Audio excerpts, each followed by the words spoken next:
Laporan pajak di Aceh baik perorangan dan badan selama tahun 2023 mengalami peningkatan sebesar 13% lebih dibandingkan tahun lalu. Tahun ini pelaporan pajak telah mencapai angka 260.959 dibandingkan tahun lalu, yaitu sebanyak 230.406 laporan. Masyarakat wajib pajak baik pribadi maupun badan diharapkan dapat melapor secara mandiri maupun melalui pelayanan pajak di kantor-kantor pajak terdekat agar terhindar dari denda setiap bulannya. Denda pajak sendiri termasuk tinggi, di mana untuk perorangan dikenakan denda sebesar Rp100.000 setiap bulan. Sementara bagi badan akan dikenakan denda sebesar Rp1 juta setiap bulannya jika tidak maupun telat melapor pajak.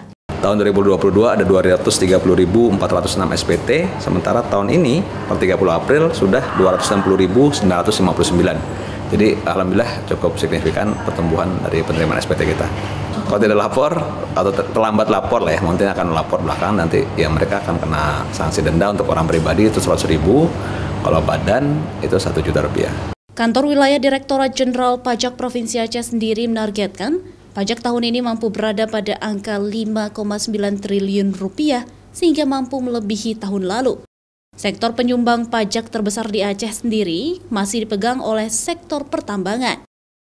Syahril, Kompas TV, Banda Aceh.